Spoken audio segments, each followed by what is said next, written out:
Buenas noches con los presentes. Les voy a compartir la presentación del día de ayer del día de hoy, perdón, para que por favor me confirmen si la pueden ver.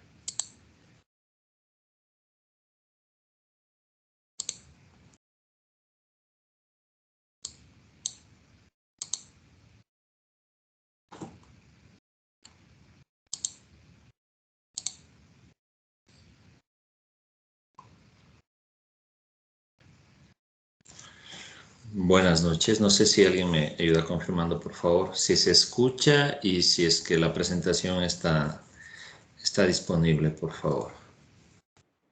Sí, doctor, sí se escucha muy bien y también sí se puede observar las imágenes, la presentación. Gracias por la confirmación. Bueno, buenas noches con todos. Nuevamente, el día de hoy estamos en un tema más de este diplomado. El día de hoy, basado en los antecedentes que hemos revisado y teniendo en cuenta que ustedes son personal de salud que muchas veces están en contacto con pacientes, ¿sí? Sobre todo, muchas veces ustedes son quienes hacen el primer contacto con el paciente, dependiendo de las áreas de trabajo en donde ustedes se desempeñen. Y hay algo que a mí siempre me ha llamado mucho la atención y de hecho he podido dar algunas charlas y algunos temas en algunos lugares y he visto que existe un poquito de desacuerdo, quizá puede ser, respecto a la proporción de oxígeno que podemos darle a los pacientes.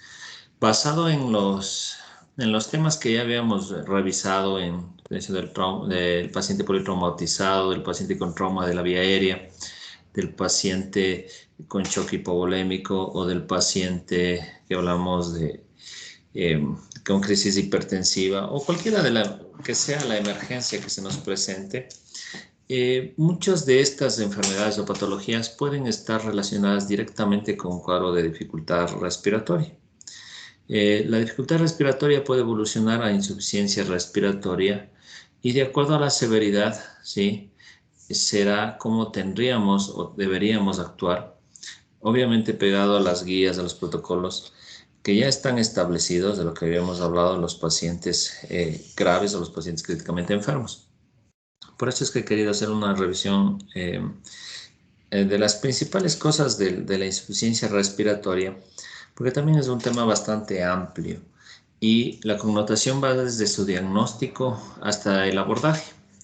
Ya en cuadros de insuficiencia respiratoria que evoluciona a un cuadro de distrés respiratorio que ahora está tan de moda, ¿sí? Por esto del COVID, y de hecho vamos ya entrando al tercer año de esta pandemia que, como hemos visto, los casos han ido bajando en severidad, pero aún continúa presentándose en ciertos casos en un porcentaje bajo aquellos pacientes con dificultad respiratoria que requieren soporte de oxígeno y voy a hacerles un comentario al final de experiencias que he tenido con respecto a estas cosas que son básicas desde el punto de vista del aporte de oxígeno que podemos dar a nuestro paciente, que primero vamos a revisarlo, les voy a comentar y de ahí ustedes van a opinar al respecto si es que esa conducta que se tomó en esos pacientes fue o no la mejor. Entonces vamos a iniciar. En cuanto a vamos a ver algo sobre la insuficiencia respiratoria. La insuficiencia respiratoria, básicamente, sí, el aparato respiratorio, una de las principales funciones es el intercambio gaseoso. Así, en forma muy práctica, el aporte de oxígeno, ¿sí? Van a brindar, el aparato respiratorio se va a encargar de que exista un adecuado aporte de oxígeno a nuestro organismo. Y ese oxígeno que se utiliza en los distintos procesos metabólicos a nivel del tejido van a producir una sustancia de desecho que básicamente va a ser el dióxido de carbono, ¿no? Y una de las funciones precisamente de nuestro aparato respiratorio va a ser eliminar, ¿sí?, esta sustancia de desecho. Entonces, básicamente, la función del aparato respiratorio va a ser mantener un equilibrio entre el ingreso del oxígeno y salida del CO2. La insuficiencia respiratoria va a estar relacionada con una incapacidad, ¿sí?, del aparato respiratorio en cualquiera de sus funciones metabólicas o en sus funciones, en cualquiera de sus estructuras que presente una incapacidad para permitir un adecuado intercambio gaseoso, ¿sí?, ingreso de oxígeno y salida de CO2. A eso se va a referir la insuficiencia respiratoria. Entonces, cuando nosotros tenemos el abordaje de un paciente, ¿sí?, de un paciente con insuficiencia respiratoria, debemos tener ciertas situaciones con respecto a qué es lo que vamos a valorar en estos pacientes. En estos pacientes vamos a tener en cuenta la concentración de gases, ¿sí?, sobre todo el FiO2, la cantidad de oxígeno que va a percibir nuestro paciente, la ventilación, es decir, las estructuras que van a participar en el proceso de la respiración, el control de la ventilación, es decir, por quién va a estar comandado, la difusión de los gases del momento del intercambio gaseoso, ¿sí?, o la perfusión, que va a estar relacionada con el flujo sanguíneo a nivel de la unidad pulmonar, en este caso a nivel alveolar, y el capilar vascular que se va a dar a nivel pulmonar, ¿no? Entonces, la función, ¿sí?, la función de cada una de estas estructuras tienen que estar estrechamente relacionadas y encajadas para que pueda precisamente desempeñar esta función de proveer una adecuada cantidad de oxígeno y flujo constante a los tejidos y a los distintos procesos metabólicos para que de nuestra forma podemos funcionar en forma adecuada, ¿no? Ahora, como les había mencionado, ¿sí?, esta es una unidad funcional alveolar capilar en la que vamos a ver a este extremo, ¿sí?, el capilar pulmonar arterial, el capilar pulmonar venoso y el alveolo, ¿no? Entonces, básicamente, como habíamos mencionado, en este caso va a ingresar el oxígeno, ¿sí? Va a ingresar. Como pueden ver aquí, hay distintas presiones que se manejan a nivel alveolar, la presión arterial de oxígeno de 100 milímetros de mercurio y la presión de dióxido de carbono de 40 milímetros de mercurio. Estos transportes va a estar relacionado por nivel de presiones, ¿no? Va a intercambiarse el oxígeno y el CO2 mediante difusión. Entonces, vamos a ver que de un lugar de mayor presión, en este caso el oxígeno, va a pasar al capilar arterial y viceversa el CO2, ¿sí?, de un lugar de mayor concentración a un lugar de menos concentración. Y tiene que ver también las presiones. Entonces vamos a ver que el capilar pulmonar venoso va a traer altas concentraciones de sangre desoxigenada con CO2 cargada.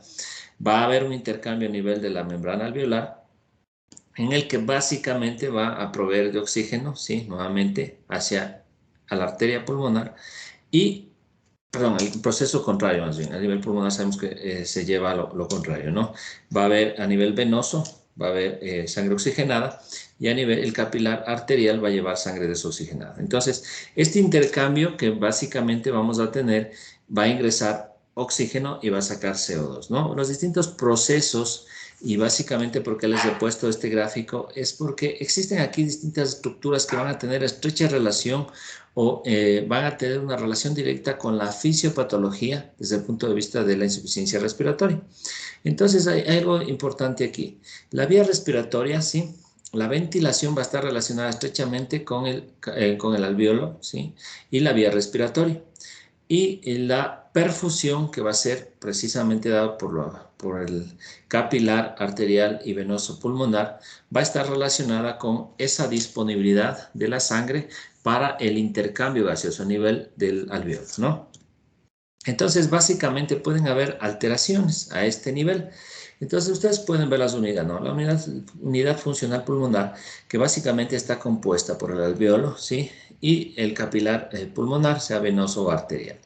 En este caso pueden haber distintas alteraciones. Básicamente debe haber un estrecho equilibrio entre la ventilación, ¿sí?, es decir, el intercambio gaseoso o el oxígeno que esté disponible en el alveolo capilar, en el alveolo, pulmonar, y la perfusión, ¿sí?, es decir, el capilar pulmonar que llega con la sangre desoxigenada, se va a oxigenar a nivel del alveolo y va nuevamente a distribuir esta sangre oxigenada. Entonces, básicamente, Una alteración, sea en la ventilación, es decir, en la vía aérea, desde el ingreso del oxígeno, el transporte del oxígeno por la vía aérea y la disponibilidad a nivel del alveolo, ¿sí? Puede haber la insuficiencia, los mecanismos fisiopatológicos de la insuficiencia respiratoria pueden actuar a cualquier nivel. Cuerpo extraño en la vía aérea, edema de la vía aérea, trauma de la vía aérea. Esto va a estar relacionado con una alteración, en este caso, de la disponibilidad del oxígeno, ¿sí? Entonces aquí la ventilación es la que estaría comprometida. O problemas estructurales a nivel de la pared, en este caso del pared alveolar, edema, ¿sí? Fibrosis, otro tipo de alteración que provoque un engrosamiento, un edema o una afectación de la pared, en este caso del alveolo, ¿no? Eso va a dificultar un adecuado intercambio gaseoso.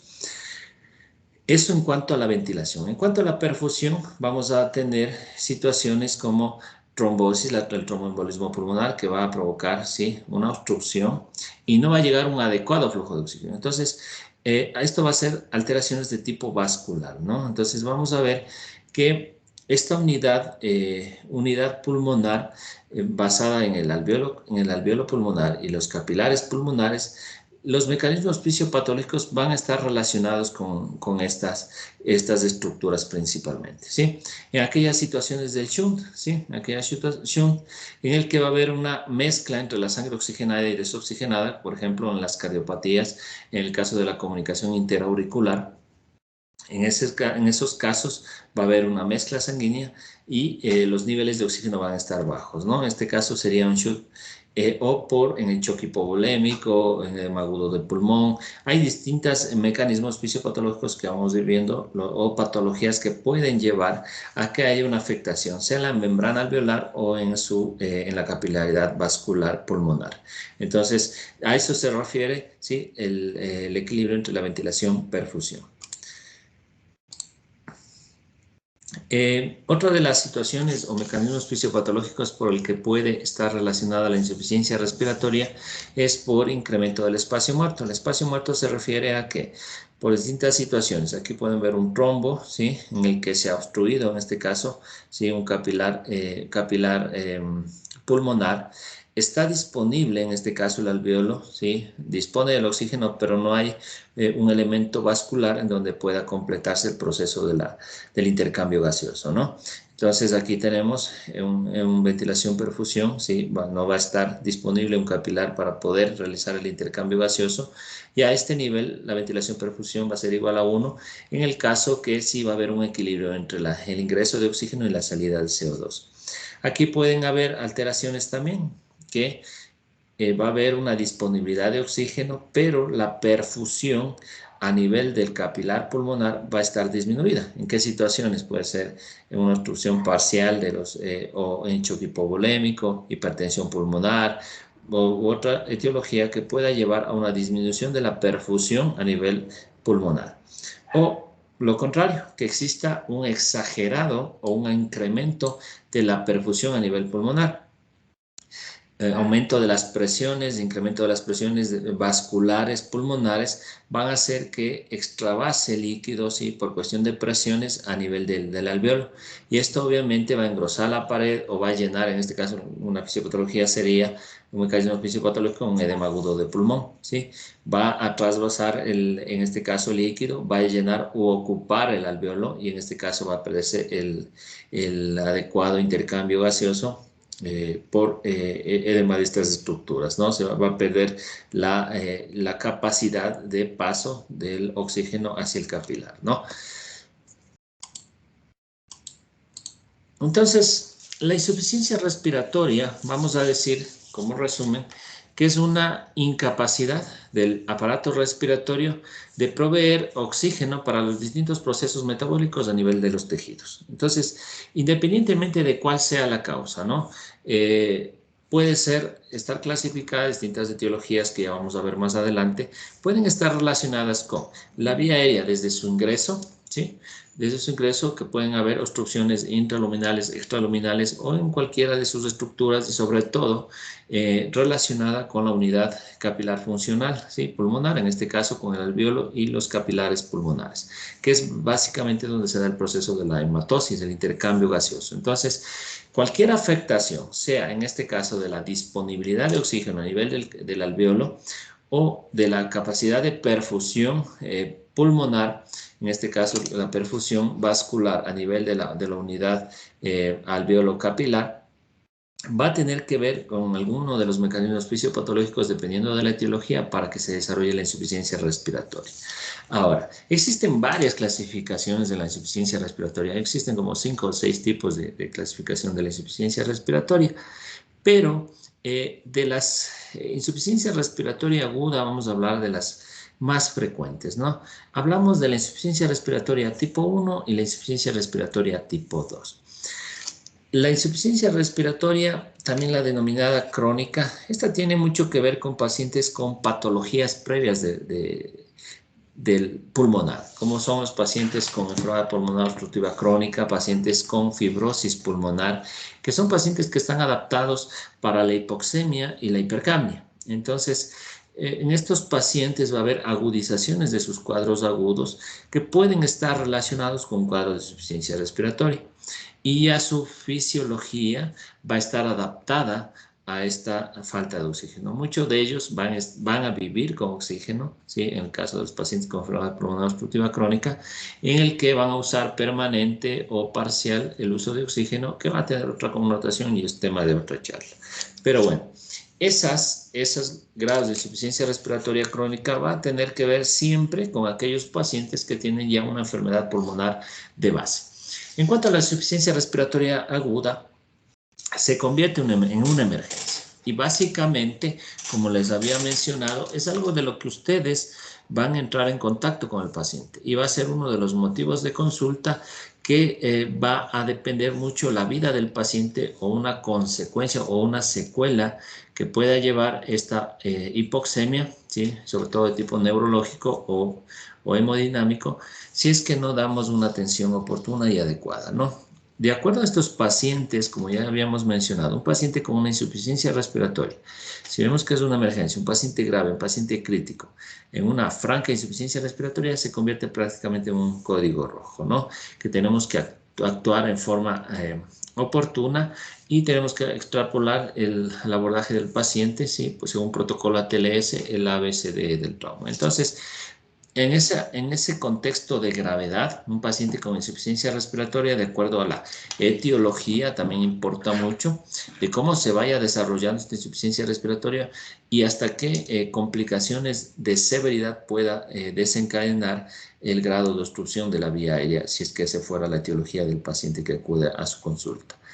Entonces, la insuficiencia respiratoria básicamente, ¿sí? Como les había mencionado, es la incapacidad de un intercambio gaseoso, ¿sí? Y la disponibilidad del oxígeno para los distintos procesos metabólicos y básicamente para el tejido, ¿no?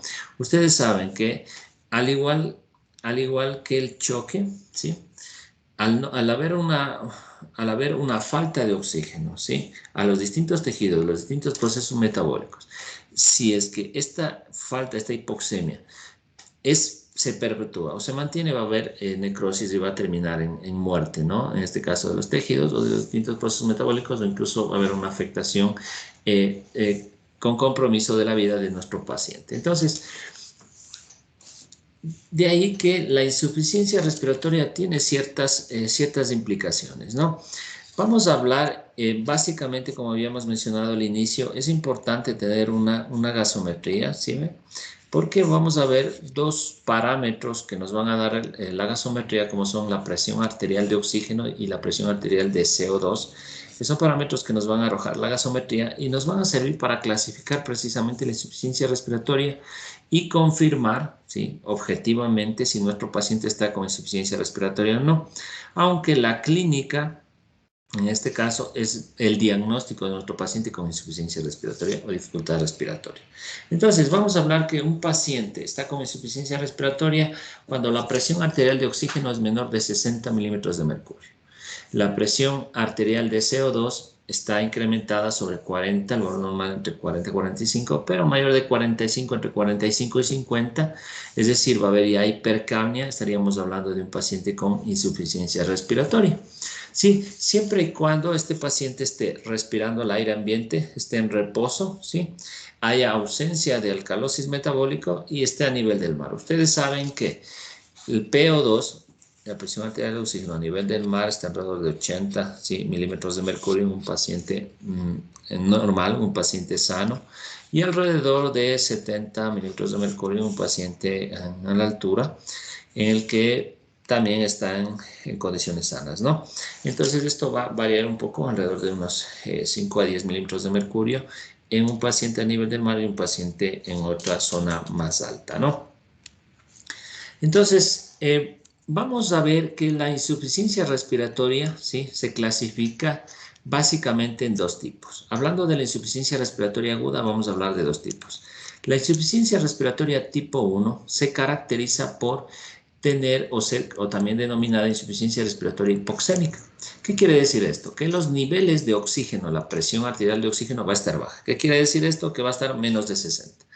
Y una connotación o una característica de la insuficiencia respiratoria tipo 1 es que el PCO2 va a estar normal o disminuido. Entonces, básicamente esta va a ser netamente hipoxémica. Eso hay que tenerlo en cuenta, de la insuficiencia respiratoria tipo 1. Y la insuficiencia respiratoria aguda tipo 2 es aquella que, aparte de la hipoxemia, ¿sí?, vamos a tener hipercapnia. ¿Qué quiere decir esto? Que el PCO2 va a estar incrementado, ¿no? Va a estar sobre 45, sobre 50 o quizá niveles más altos. Esta va a ser una de las características de la insuficiencia respiratoria tipo 2.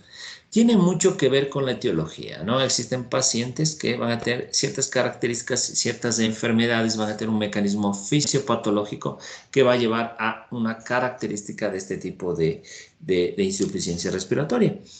Entonces, esta va a caracterizarse por hipoxemia, hipercapnia y puede llegar a acidosis respiratoria, obviamente por el incremento del PCO2. La insuficiencia respiratoria, sí, existe, bueno, aquí la clasifican hay otro tipo, la insuficiencia respiratoria perioperatoria. Esta puede estar relacionada con procedimientos de tipo quirúrgico que pueden estar relacionados con ciertas implicaciones que ocurren durante estos procedimientos, ¿no?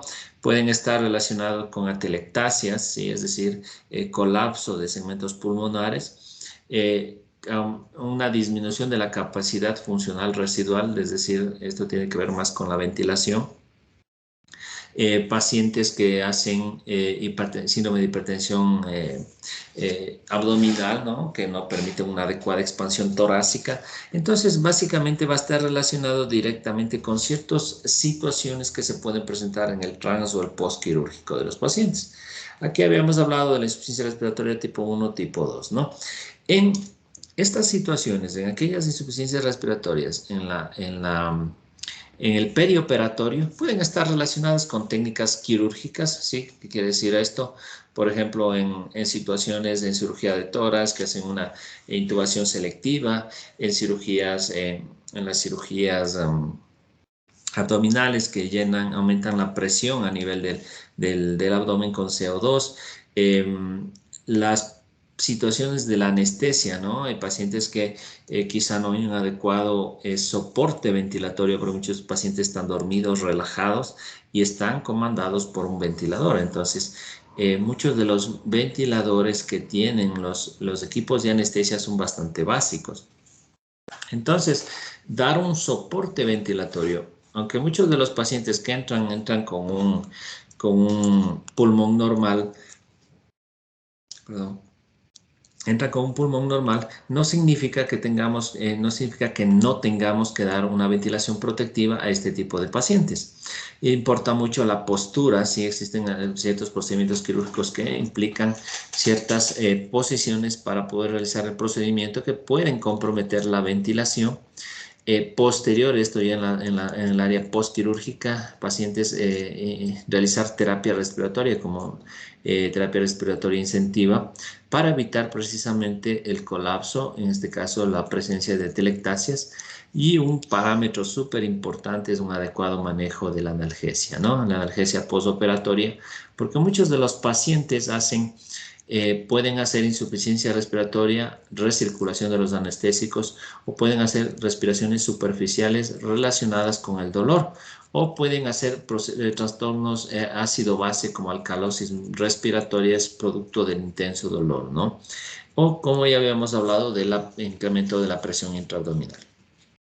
En el caso de otro tipo, el tipo 4, en el caso de la insuficiencia respiratoria que tiene que ver con el choque, sobre todo en el choque séptico o cualquiera que sea el choque, vamos a ver que nosotros como un criterio en el manejo y el abordaje del choque está indicado el manejo avanzado de la vía aérea. ¿Qué quiere decir esto? Iniciar la intubación de secuencia rápida e iniciar ventilación mecánica. Entonces, muchos de los pacientes con choque van a desarrollar insuficiencia respiratoria y por mecanismos fisiopatológicos vía hematógena, el paciente podrá hacer algo que se conoce como pulmón de sepsis o podrá llegar a ser un síndrome de distrés respiratorio agudo severo, que tiene que ver con el origen infeccioso. Entonces, ¿cuál es la indicación en un paciente con choque, ¿sí?, de ventilarlo e intubarlo? Así tengo un pulmón sano.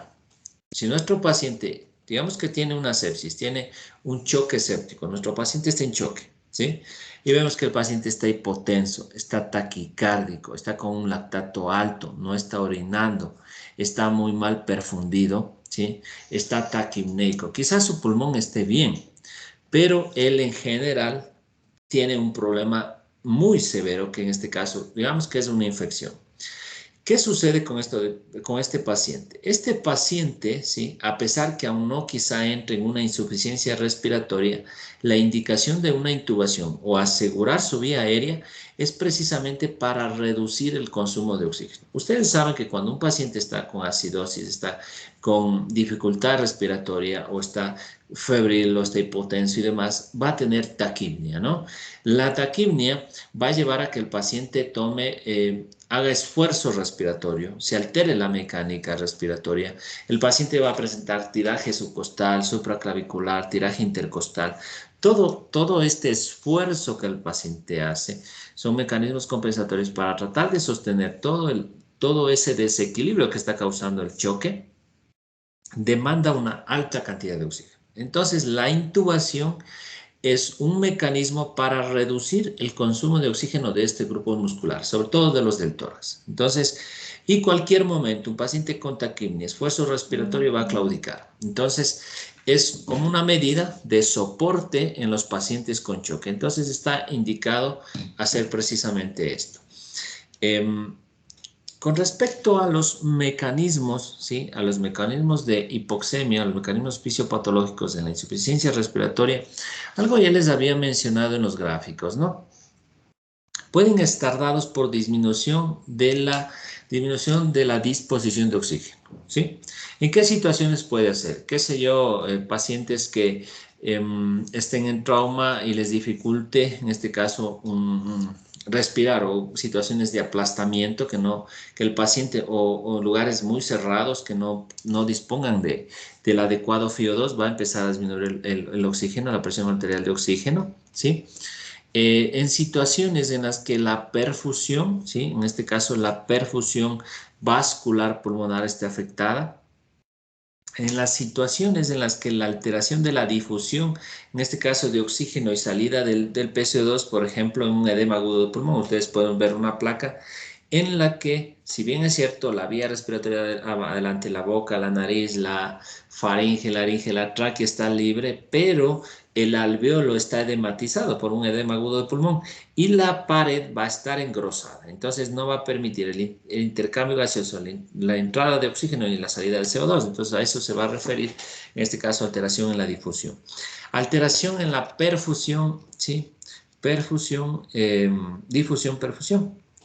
Entonces, en este caso, van a estar relacionados básicamente por shunts, lo que habla shunts intrapulmonares, en que por situaciones de incremento de la presión, tromboembolismo pulmonar o por otras situaciones en las que la vascularidad capilar esté comprometida, no va a haber una adecuada perfusión a nivel pulmonar, y por más que los alvéolos estén intactos o tengan disponible oxígeno, no van a poder realizar un adecuado intercambio, y de este caso va a estar alterado precisamente la ventilación, en este caso, por la falta de perfusión. Entonces, en este caso, como ven aquí ustedes la imagen en los shunts, que básicamente la sangre oxigenada se va a mezclar con la sangre desoxigenada, y de esta forma, ¿sí?, una vez que la sangre sea nuevamente redistribuida por el ventrículo izquierdo hacia el resto de los tejidos, no va a tener una adecuada concentración de oxígeno, ¿no?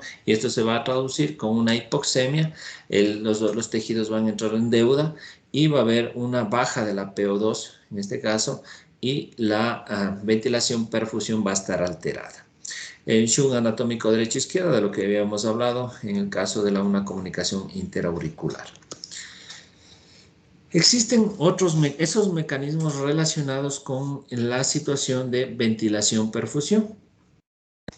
Otros mecanismos fisiopatológicos que tienen que ver con la insuficiencia respiratoria, sobre todo con el tipo 1 de la hipoxémica, o sea, hipercápnica, va a tener relación con la hipoventilación alveolar. ¿En qué situaciones vamos a ver que se pueden presentar eso?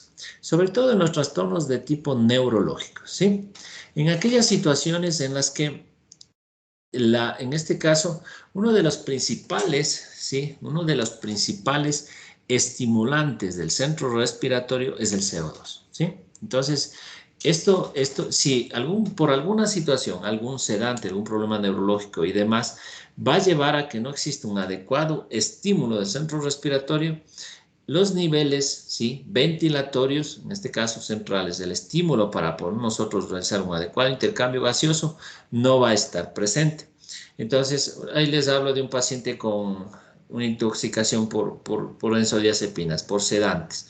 Va a dejar, en este caso va a disminuir su sensorio, no va a tener el estímulo para poder respirar, va a llegar a una bradipnia y va a terminar con un paro respiratorio. Entonces, ese sería el mecanismo fisiopatológico de hipoventilación.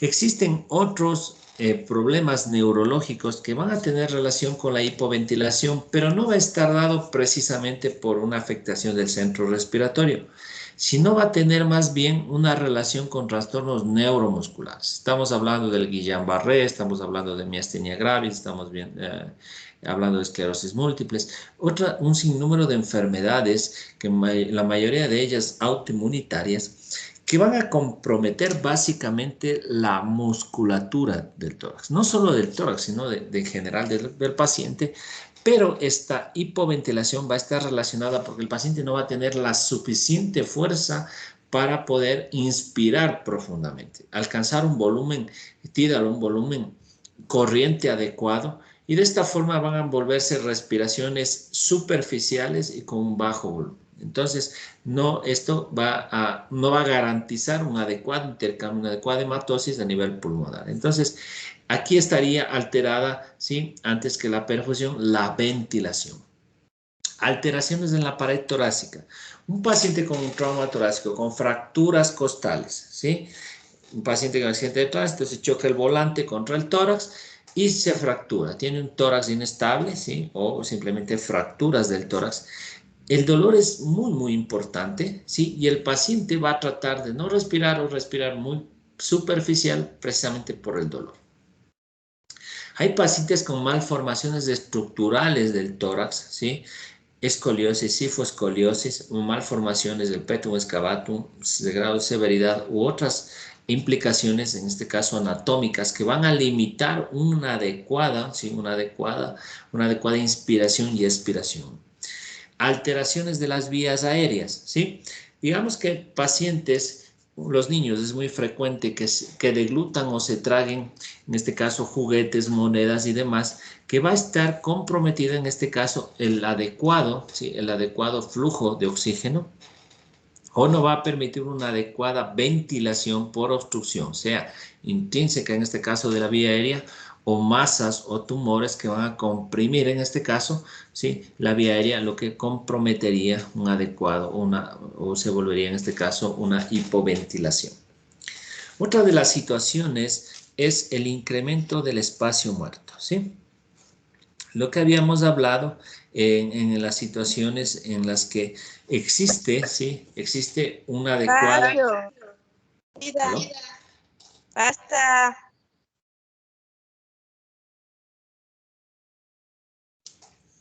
Por favor, si me ayudan ahí apagando el micrófono. En cuanto a incremento del espacio muerto, esto tiene relación con, puede ser en un paciente, ¿sí?, en aquellos pacientes en los que va a haber una adecuada disponibilidad de oxígeno a nivel alveolar, pero no va a haber una adecuada perfusión. Entonces, en este caso, la ventilación estará conservada, pero la perfusión, es decir, los lugares donde llegan, en este caso, los capilares vasculares, no va a haber un adecuado flujo sanguíneo y no va a permitir el proceso de hematosis.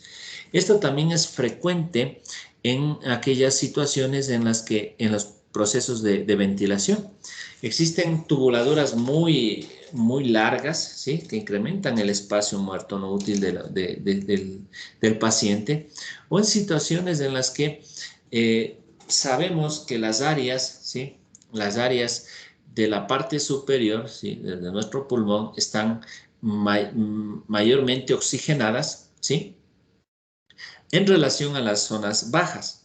Pero también tenemos que ver que esto es inversamente proporcional a la vascularización con respecto a estas áreas anatómicas. Entonces, eso lo tenemos en cuenta y es precisamente lo que llamamos las zonas de Wells y que la aplicamos en los pacientes en estrategia PRONO, ¿no? Entonces, básicamente lo que nosotros hacemos, se han visto que es muy frecuente en un paciente con insuficiencia respiratoria, con distrés respiratorio agudo, y de hecho hasta en las noticias salió como un boom recientemente con esto del COVID, que se empezó a ventilar o se empezó a manejar los pacientes con insuficiencia respiratoria boca abajo, ¿sí?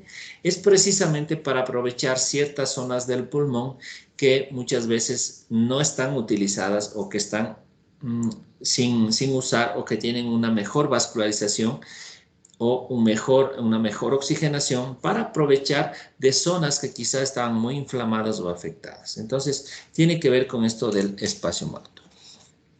Y en aquellas situaciones en las que va a haber un aumento de la producción de CO2. Al incrementarse, ¿sí?, en los pacientes con insuficiencia respiratoria, un ejemplo lo podríamos tener en los pacientes, qué sé yo, con enfermedad pulmonar obstructiva crónica, fibrosis pulmonar, o en aquellas situaciones de los pacientes con intoxicación por sedantes, o en los pacientes que tuvieron sedación y hay una recirculación del sedante. El paciente lo que va a empezar es a tener disminución del sensorio, va a haber una hipoventilación, puede haber bradipnia y de esa forma va a empezar a elevarse el CO2, la hipercapnia. Y eso se va a volver en un círculo vicioso porque la hipercapnia va a llevar a somnolencia, disminución del sensorio y puede terminar en un paro respiratorio. Otra de las situaciones en las que puede haber incremento de CO2 es precisamente en el edema agudo de pulmón, en el que va a haber una alteración, en este caso, de la ventilación por afectación de la membrana o engrosamiento de la membrana y no va a permitir un adecuado intercambio gaseoso. Entonces, ¿cuáles son los síntomas que vamos a nosotros identificar en el paciente con insuficiencia respiratoria? Entonces, en aquellas situaciones que el paciente, uno de los signos capitales en la insuficiencia respiratoria va a ser la disnea, la sed de aire, ¿sí? Entonces, el paciente va a pedir oxígeno, va a decir me ahogo, va a haber esa sed desesperada por poder respirar, ¿no? Independientemente de cualquiera sea la causa. Está con obstrucción de la vía aérea, un edema de choque anafiláctico que provoca un edema de la vía aérea, un paciente que tuvo una quemadura, ¿sí? Y las estructuras de la vía respiratoria alta, lo que habíamos mencionado, está edematizada, un paciente que se atascó con un pedazo de carne, un paciente que tuvo un trauma torácico, un paciente que tuvo un politraumatismo, un paciente en choque. Las distintas etiologías que acabamos de mencionar va a llevar a que un paciente entre en una necesidad, en una sed de aire, ¿no? Entonces, más o menos de aquí de lo que estamos mencionando en la insuficiencia respiratoria hipoxémica y en la hipercápnica, vamos a ver que en la de tipo hipoxémica, el paciente va a estar taquicárdico, ¿no? Va a estar taquicárdico en respuesta, una respuesta adrenérgica a esta falta de aire. El paciente va a tratar de compensar esta hipoxemia con taquipnea.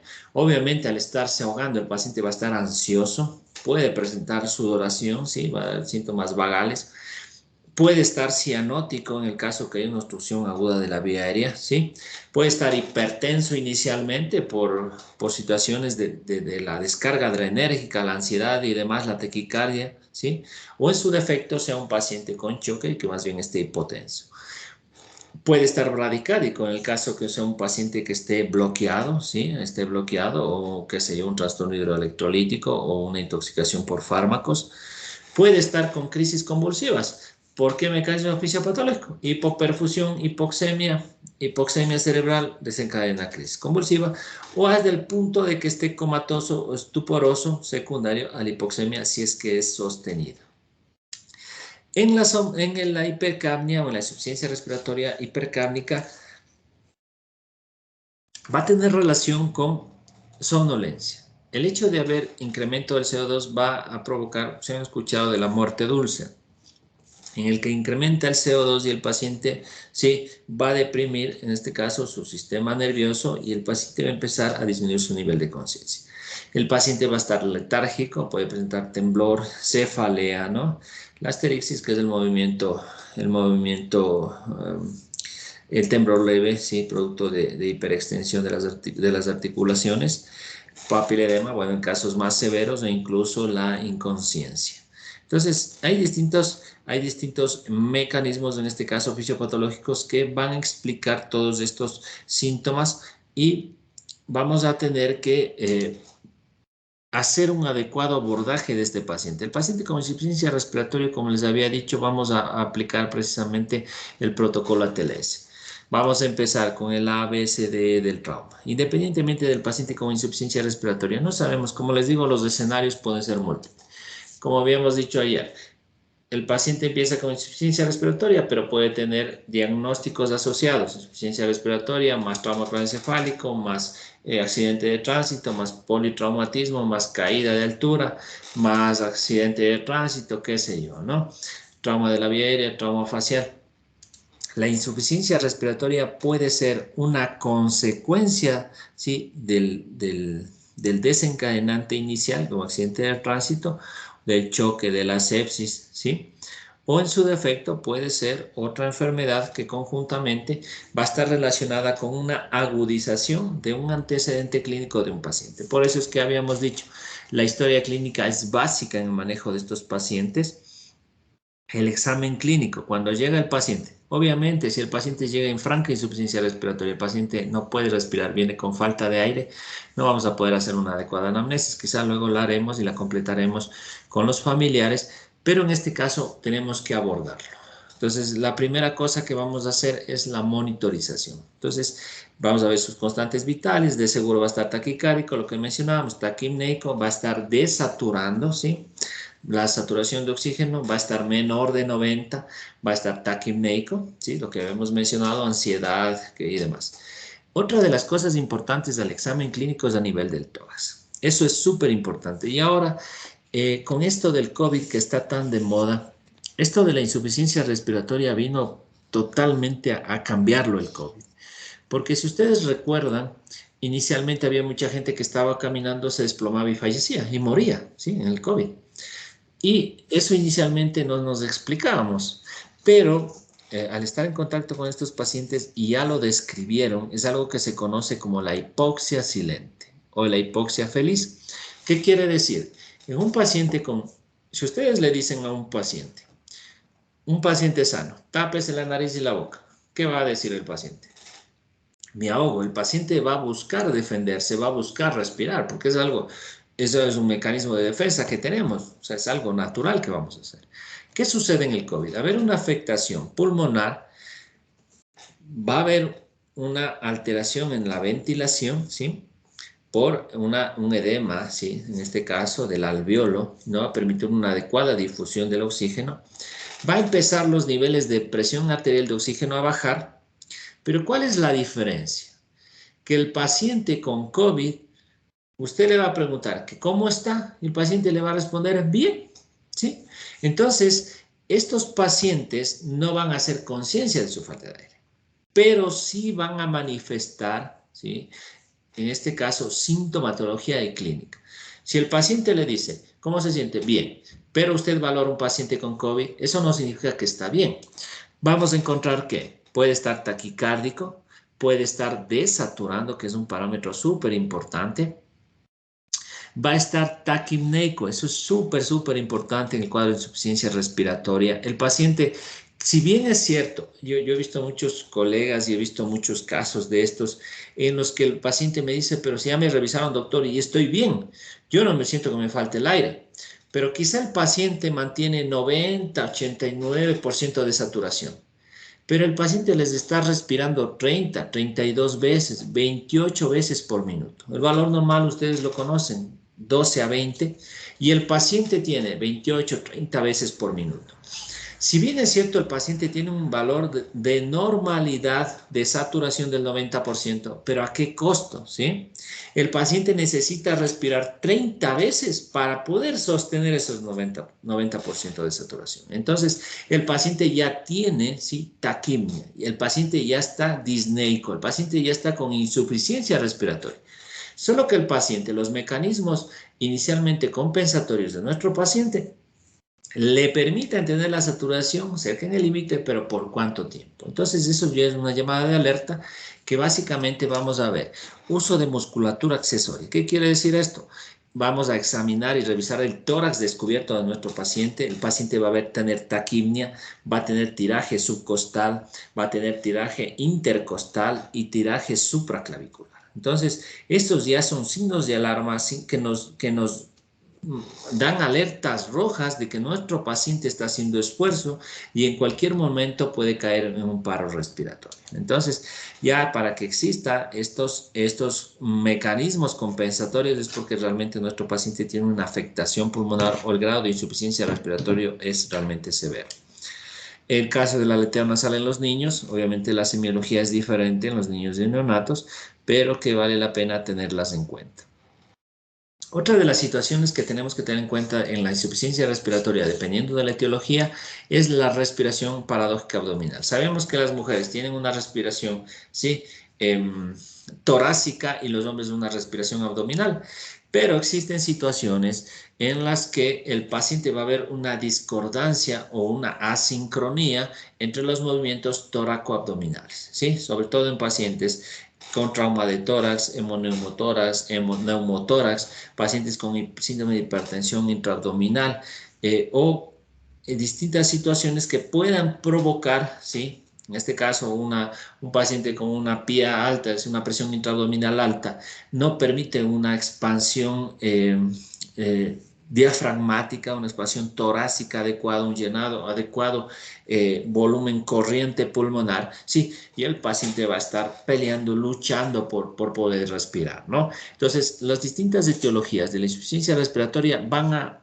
presentar de esta forma la clínica que nosotros vamos a poder ver al momento del abordaje del paciente.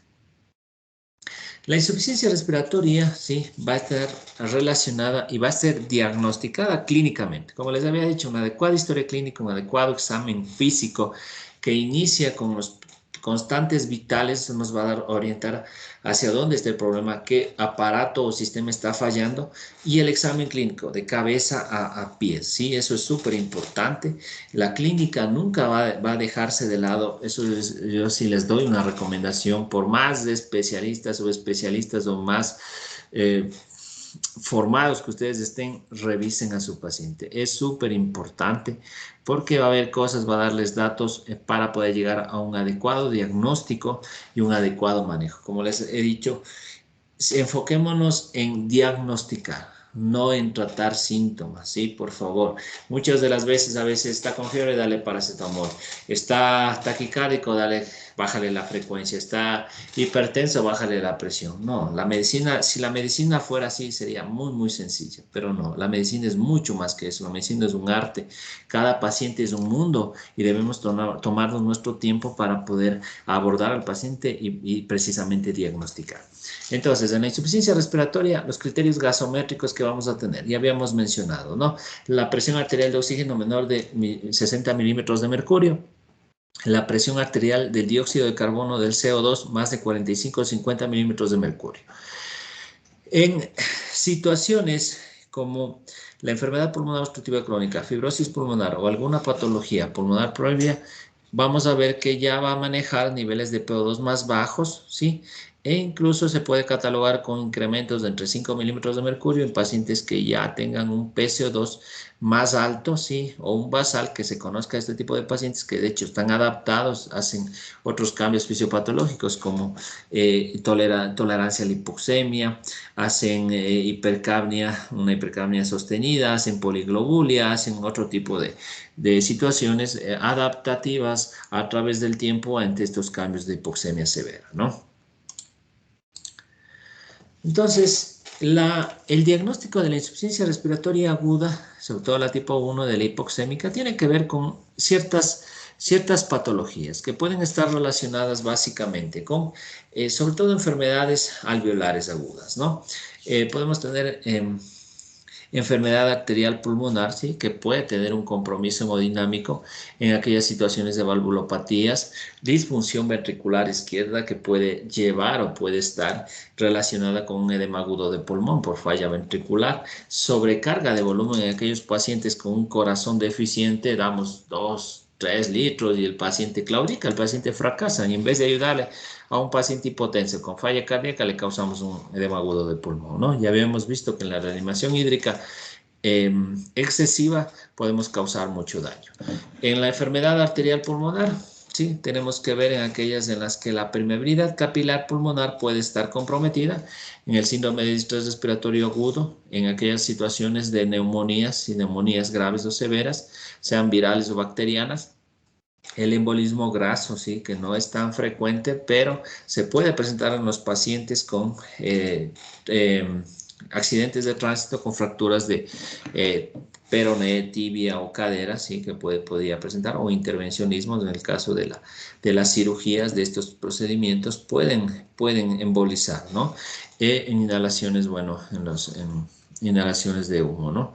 En mecanismos no aclarados, en casos de edema pulmonar neurogénico, ¿no? En situación, un evento neurológico puede desencadenar un edema agudo de pulmón. En tromboembolismo pulmonar, sobre todo en situaciones de tromboembolismo pulmonar masivo, ¿sí? Porque el subsegmentario no va a tener mayor implicación en una insuficiencia respiratoria o una inestabilidad hemodinámica. En aquellas situaciones, en las hemorragias alveolares, en el caso de vasculitis, sí puede presentarse fibrosis pulmonar, procesos de neumonitis secundarias a cáusticos, quemaduras por inhalaciones o de otro tipo, o neumonías de origen más bien autoinmunitario, como la neumonía eosinofílica aguda, ¿no? La insuficiencia respiratoria tipo 2 puede estar relacionada con otras etiologías, ¿no? En este caso, con enfermedades alveolares como las neumonías pueden llevar a esto, contusiones pulmonares pueden provocar una inflamación, como podemos ver aquí en esta tomografía, de grandes porciones pulmonares que no van a permitir un adecuado intercambio gaseoso y un incremento del CO2 en zonas de infarto pulmonar, en casos de tromboembolismo pulmonar, en situaciones de enfermedades de las vías respiratorias. Esto tiene que ver más con obstrucción, ¿no? De tipo obstructivo, parálisis de las cuerdas vocales, edema de las cuerdas vocales va a tener relación con las choques anafilácticos, ¿sí? Edemas de glotis o intervencionismo a nivel de la vía aérea. Tumores, esta va a tener un comportamiento más de una compresión extrínseca de la vía aérea. En el síndrome del apnea obstructiva del sueño, en los pacientes obesos mórbidos, ¿sí? En esto también incluiría el síndrome de Pickwick en los pacientes obesos, ¿sí?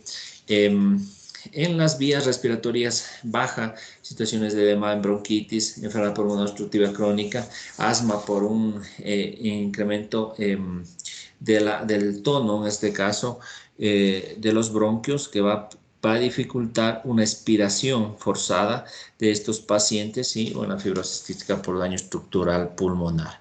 En el caso de patologías del sistema nervioso central, ya habíamos hablado de enfermedad cerebrovascular, infecciones, sobredosis o intoxicaciones por benzodiazepinas o intentos autolíticos. Las enfermedades neuromusculares que ya habíamos hablado, que pueden llevar por una alteración en la ventilación, ¿sí? En este caso no van a tener fuerza, sobre todo en general, musculatura en general y sobre todo del tórax, ¿no? En el Guillain-Barré, miastenia gravis, esclerosis múltiples, en traumas medulares, pacientes con cuadriplegias, o el uso de relajantes musculares, ¿no? Esas son situaciones en las que el paciente va a quedar con el uso de relajantes prolongados neuromusculares con miopatía, que se conoce como la miopatía del paciente crítico. No va a tener la suficiente fuerza para poder defenderse o poder realizar inspiraciones o garantizar un volumen corriente adecuado.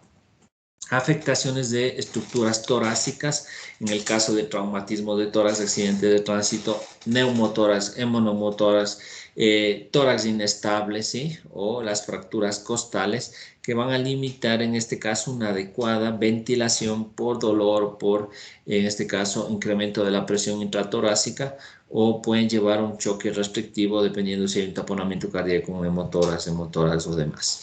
La cifoescoliosis que habíamos hablado, malformaciones estructurales, ¿sí? O la obesidad mórbida ya es una situación que implica un incremento de la presión torácica que no va a permitir un adecuado, en este caso, ¿sí? Una adecuada ventilación, una adecuada mecánica ventilatoria para poder permitir el intercambio gaseoso. Básicamente, ¿cómo vamos a tratar la insuficiencia respiratoria? Entonces, el motivo de esta charla y por la que les he querido presentar fue básicamente para las medidas en general, ¿sí? Del abordaje del paciente con insuficiencia respiratoria. Tiene que ver muchas veces con la etiología, ¿sí? Un paciente que tiene una obstrucción de la vía aérea, retirar el objeto que está obstruyendo si se trata de un caso agudo. El paciente con choque hipovolémico, resolver en este caso la volemia, mejorar la hemodinamia. En el paciente con que se trate de un hemotórax, un neumotórax, ponemos el tubo de tórax, resolvemos en este caso el colapso pulmonar, o en el caso que sea un hemotórax masivo, en el que tengamos que hacer intervencionismo, hay una cirugía de tórax, en este caso un manejo multidisciplinario. Pero básicamente vamos a extrapolar el manejo de la vía aérea, ¿sí? A vía aérea, la ventilación, la circulación, ¿sí? El déficit neurológico y la exposición, es decir, el protocolo ATLS. Vamos a mantener la vía aérea, la hidratación, el tratamiento sintomático en el caso que haya fiebre, ¿sí? Evitar medicamentos depresores del sistema nervioso central. Un paciente con insuficiencia respiratoria, sobre todo de tipo 2, que una de las etiologías puede ser esa, evitar medicamentos que puedan comprometer, ¿sí? En este caso, el sensorio del paciente. Y una de las aristas en el manejo de la insuficiencia respiratoria es, si el paciente nos viene con disnea, ¿qué tenemos que hacer? Darle oxígeno, ¿sí? Básicamente, el paciente que está con insuficiencia respiratoria, el paciente viene para que le demos oxígeno. Es como el paciente que consulta por dolor. ¿Para qué viene? Para que le calmemos el dolor. Entonces, parte del manejo, ¿sí? O parte del primer abordaje que vamos a dar en nuestro paciente con insuficiencia respiratoria, primerito es el oxígeno. Eso es súper básico, ¿sí? Súper básico en el manejo de la insuficiencia respiratoria. Y es el motivo por el que hemos tocado este tema. Básicamente el tratamiento postural, los mecanismos de soporte ventilatorio no invasivo, sea CPAP, BiPAP o presión soporte, de lo que menciona acá. Ventilación mecánica invasiva en el caso de que sea una insuficiencia respiratoria aguda con grados de severidad o un distrés respiratorio agudo, ese es tema de otra charla.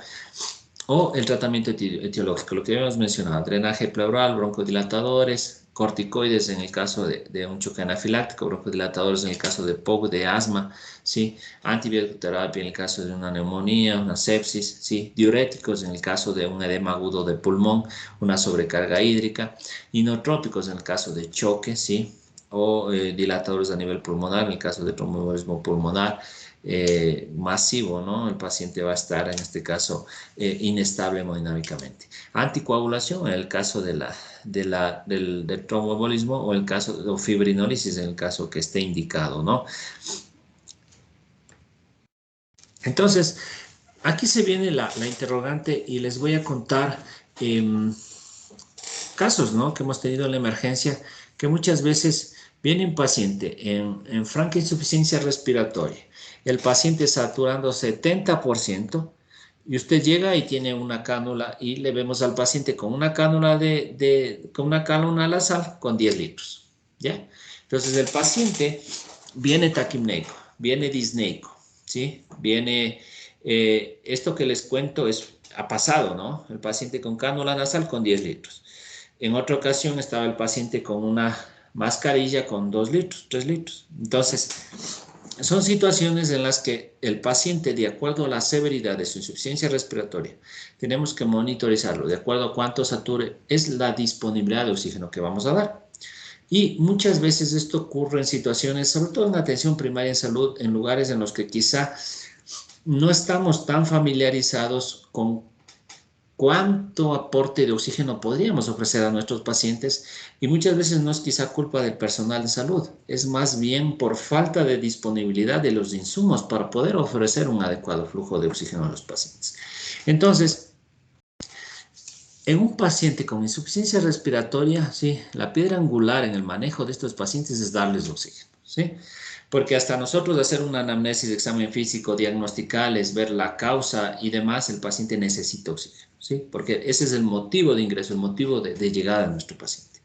Y de acuerdo a la severidad de la insuficiencia respiratoria o el tipo de la insuficiencia respiratoria o la etiología de la insuficiencia respiratoria, abordaremos el manejo, ¿sí? Asegurar la vía aérea, ventilación no invasiva o los distintos dispositivos. Pero inicialmente, de acuerdo a la severidad de nuestro paciente, daremos la cantidad de oxígeno. Entonces, para esto debemos identificar que nosotros manejamos algo que se conoce como el FiO2. El FiO2 es la cantidad de oxígeno que nosotros vamos a proveer a nuestros pacientes mediante la administración de oxígeno. Ahora, para esto debemos saber, y muchos de ustedes igual ya lo conocerán, que el FiO2, ¿sí? El FiO2, hay una constante o un estándar al aire ambiente, todos nosotros ahora que estamos hablando, que están en sus casas, el FiO2 de oxígeno al aire ambiente es de 21%, ¿sí? Si un paciente, ¿sí?, está con dificultad respiratoria, insuficiencia respiratoria, tiene un FiO2 de 21%, que normalmente nos ofrece, en este caso, en la atmósfera, no nos es suficiente y el paciente tiene saturaciones bajas. Entonces, ¿qué debemos hacer? Aportarle oxígeno. Entonces, ¿qué va a suceder? El paciente con insuficiencia respiratoria va a haber una hipoxemia y por esto no va a garantizar, como les decía, el oxígeno para los procesos metabólicos y va a haber una hipoxemia a nivel tisular. Entonces, tenemos dispositivos o sistemas de aporte de oxígeno de bajo flujo y de alto flujo. Entonces, vamos a ir viendo cada uno de ellos. Existe una relación estrecha entre el FiO2, ¿sí?, que habíamos dicho. El FiO2 es la cantidad de oxígeno en porcentaje que le estamos ofreciendo a nuestro paciente, siendo el mínimo 21% o siendo el máximo 100%, ¿sí? Esto tiene que ver directamente con la cantidad o el flujo de oxígeno que estamos ofreciendo a nuestros pacientes. Vamos a decir que por cada litro de oxígeno vamos a estar dando entre 3 y 4%, ¿sí?, de FiO2 a nuestros pacientes. Entonces, más o menos, ¿sí?, si nosotros damos 1 litro de oxígeno a un paciente, le vamos a ofrecer entre 3 a 4%, ¿sí?, de FiO2. Pero como sabemos que el aire ambiente hay una constante, ¿sí?, hay una constante que básicamente es del 21%. A ese 21% le vamos a sumar el 3 o el 4% por cada litro de oxígeno que le vamos a dar. Entonces, ¿qué quiere decir esto? Que si a un paciente le vamos a dar 5 litros, le estamos dando al 3%, ¿no? 5 por 3 sería 15%. y la constante del 21%, a 5 litros le vamos a dar a nuestro paciente alrededor de entre 36 y 40% de FiO2, es decir, la cantidad de oxígeno que le estamos aportando. Ahora, aquí existen algunos dispositivos como desde la cánula nasal, ¿sí? La cánula nasal, la de bajo flujo, le va a ofrecer a nuestro paciente hasta alrededor de un 35-40%. Ya les voy a explicar por qué. Eso se refiere a la cantidad de oxígeno que se va a aprovechar en el dispositivo que vamos a dar. La máscara de oxígeno un 60%, mascarilla tipo Venturi, las cánula de alto flujo ya va a ofrecer valores entre 60 y 70%, ¿no? Las mascarillas con reinhalación, ¿sí? No reinhalación se llaman, o con reservorio van a ofrecer entre un 80% de FiO2. Ahora, nosotros, la consideración al manejo. El paciente con insuficiencia respiratoria, ¿qué vamos a hacer? A darle oxígeno, ¿sí? Una de las cosas que tenemos que hacer tiene que ser una intervención inmediata, una intervención oportuna. Entonces, va llegando el paciente, le vemos que está con disnea, oxígeno. Si vemos un paciente que está tranquilo, viene caminando, dice me falta el aire, está quizá tranquilo, pero satura 88, 87, con algo de taquipnia, seguramente este paciente no va a necesitar un flujo tan alto de oxígeno. Entonces, por eso es que existen dispositivos de bajo flujo y de alto flujo. Vamos a empezar con la cánula nasal de bajo flujo. La cánula nasal, como ustedes pueden ver, tiene unos dos, en la parte anterior va a tener unas dos, las cánulas van a ser cortas y van a entrar obviamente en las fosas nasales. Podemos hacer alrededor de la barbilla, alrededor de las orejas y la parte inferior de la barbilla, o en su defecto asegurar en la parte posterior de la cabeza. Este está indicado para ofrecer bajos flujos, ¿sí?, a los pacientes, y nosotros vamos a poder dar desde 1 litro hasta 4 litros. Nosotros vamos a poder ofrecer. Si nosotros le ponemos 5, 6, 7, 8, 9, 10, 15 litros, ¿sí?, no se van a aprovechar. Todo ese oxígeno se va a desperdiciar y no va a ser útil para el paciente. Entonces, si nosotros damos 4 litros, 4 por 4, 4 por 3, ¿sí? O quizá 15, 5 litros, 5 por 3 o 5 por 4 del porcentaje que habíamos dicho, ¿sí?, del FiO2 por cada litro de oxígeno, 5 por 4, 20. Y la constante del 21%, nosotros con la mascarilla, con la cánula de flujo bajo, cánula nasal de flujo bajo, solo le podemos ofrecer a nuestro paciente hasta 40% de FiO2.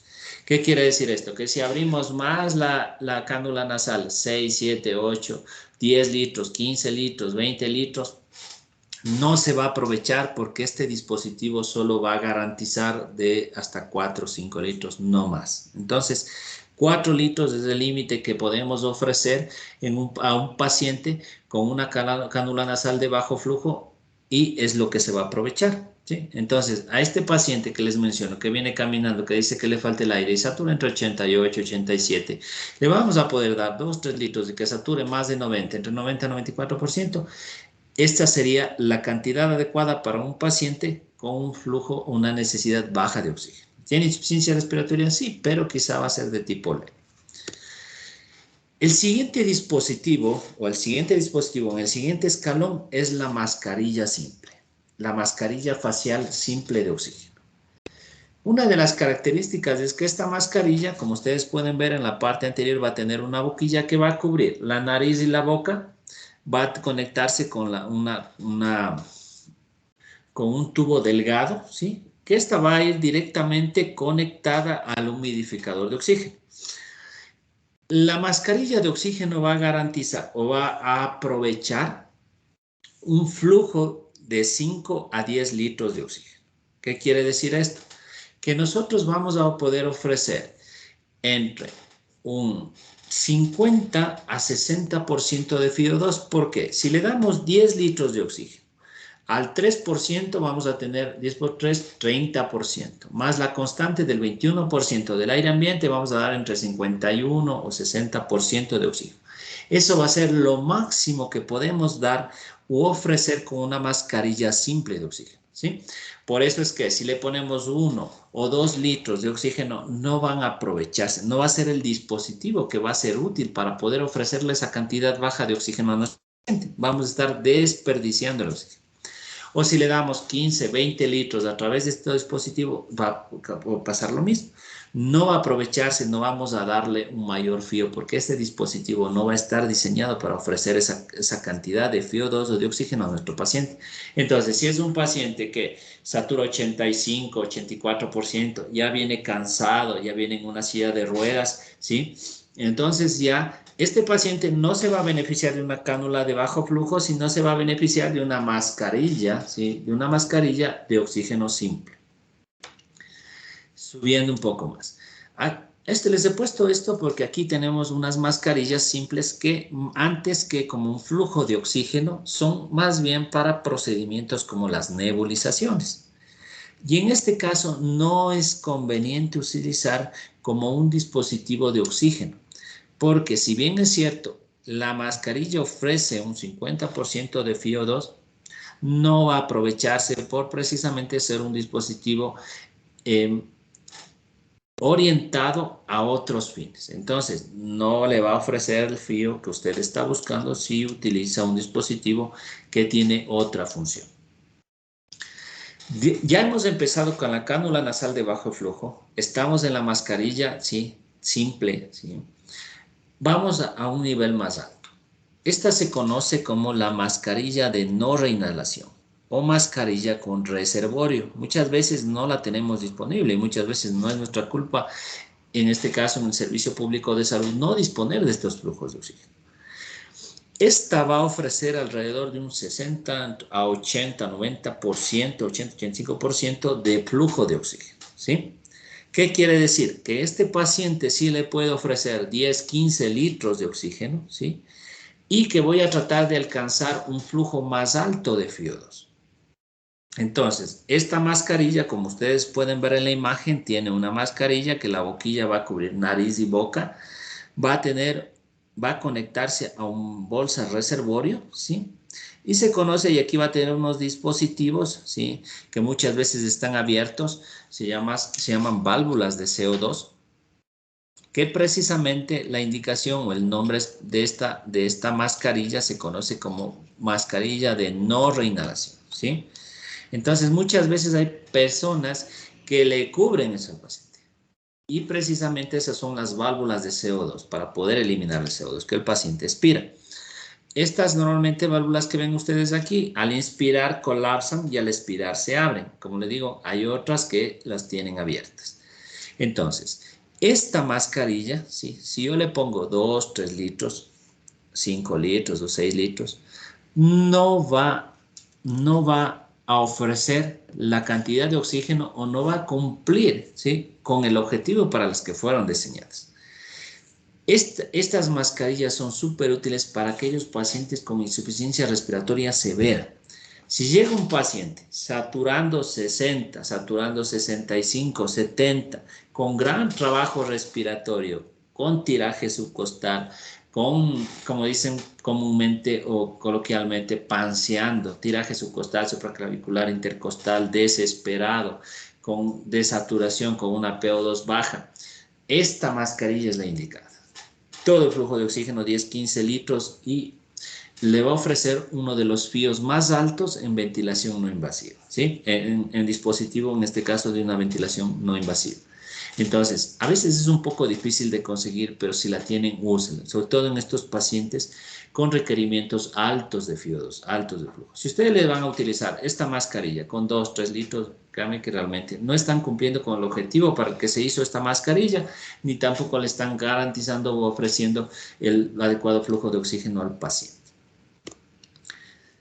Otros de los dispositivos que están bastante, no de moda quizá, pero se han utilizado, nos han ayudado en ciertos pacientes con dificultad respiratoria, en los pacientes con insuficiencia respiratoria por COVID o cualquiera que sea otra etiología, es precisamente la cánula nasal de alto flujo. Como ustedes pueden ver aquí este dispositivo, la diferencia entre la cánula nasal de bajo flujo es que esta tiene unas tubuladuras mucho más largas, ¿sí? Ya mucho más largas que van a entrar e ingresar prácticamente a los conductos nasales.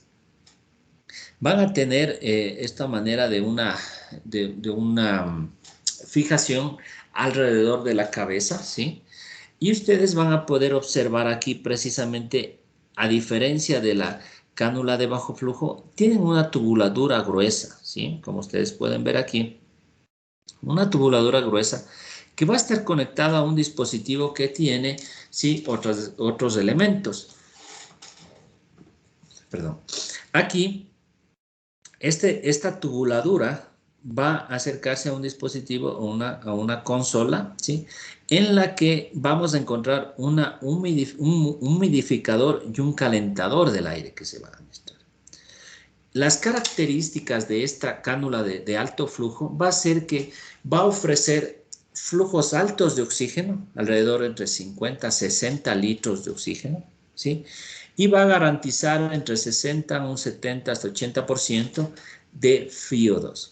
La diferencia entre los dispositivos previos, como esta de la mascarilla de no reinhalación, es precisamente que aparte del FiO2 que ofrece, va a ofrecer cierto grado de presión mediante un flujo alto de oxígeno.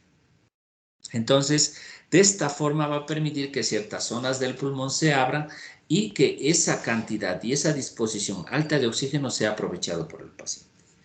Este es uno de los dispositivos que ofrece altos niveles de FiO2 y de flujo de oxígeno, que va a garantizar o suplir grados de insuficiencia respiratoria severa.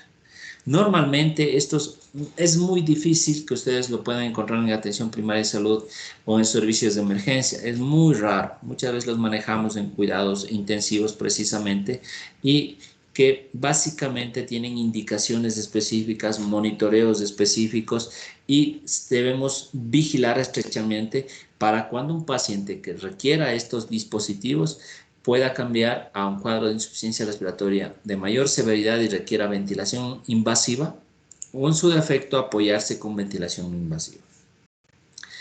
Existe otro dispositivo, sí, que precisamente no lo he puesto, es la mascarilla tipo Venturi. La mascarilla tipo Venturi tiene una característica que tiene precisamente una mascarilla, ¿sí?, que va a cubrir nariz y boca, y que es muy similar a esto del alto flujo.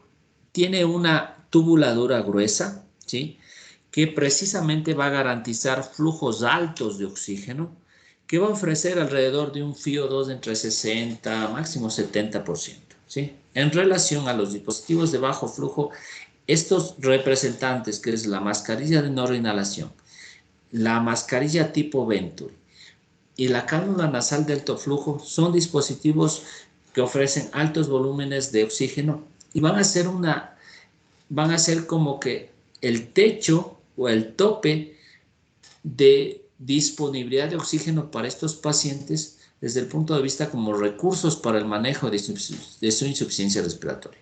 O van a ser puentes en aquellas situaciones de pacientes con alta gravedad de su insuficiencia respiratoria que probablemente van a requerir intubación y ventilación mecánica invasiva hasta que todo ese proceso esté listo o esté en un lugar adecuado para poder realizar un abordaje de la vía aérea. Como les decía, los pacientes llegan precisamente por insuficiencia respiratoria, por disnea, falta de aire, mientras, dependiendo la severidad de esta insuficiencia respiratoria, la causa precisamente de esta insuficiencia respiratoria, una de las primeras cosas que nosotros como personal de salud debemos garantizar en estos pacientes es la disponibilidad de oxígeno. De acuerdo a la severidad y a la gravedad de estos pacientes, si vienen con una franca insuficiencia respiratoria, debemos garantizar que el paciente tenga la mayor cantidad de oxígeno, el mayor flujo de oxígeno posible, que supla las necesidades que el paciente nos está presentando. Y por último tenemos en este caso, la mascarilla con bolsa, ¿sí?, el denominado ambú. la bolsa mascarilla, que básicamente también tiene un reservorio, ¿sí? Y que también puede ofrecer presión al momento de nosotros iniciar la ventilación, en el caso que estemos dando ventilación o en la situación previa a una intubación, preoxigenando al paciente.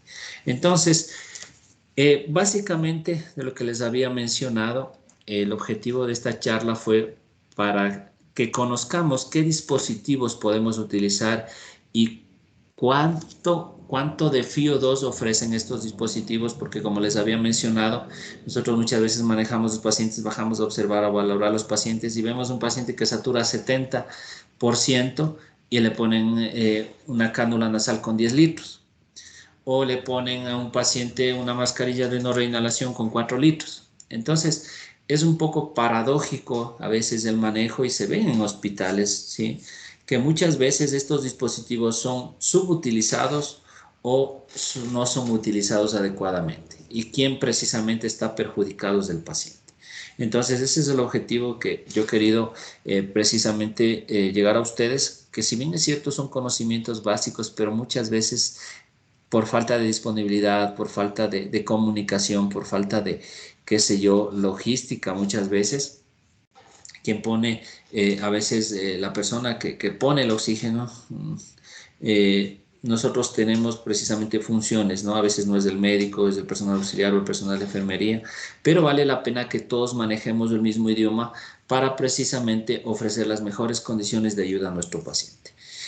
Entonces, bueno, aquí tienen el dispositivo de la cánula de alto flujo, aquí básicamente se puede titular, ¿sí?, los litros por minuto, y podemos también titular, en este caso, el FiO2, ¿no?, de acuerdo al porcentaje, hasta el 60% y hasta 60 litros por minuto.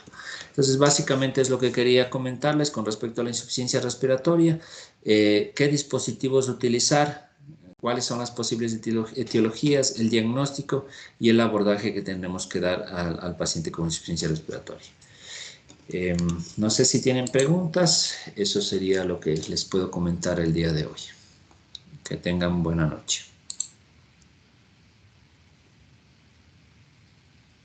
Buenas Buenas noches noches con con todos. todos. Muchas Muchas gracias. gracias, doctor.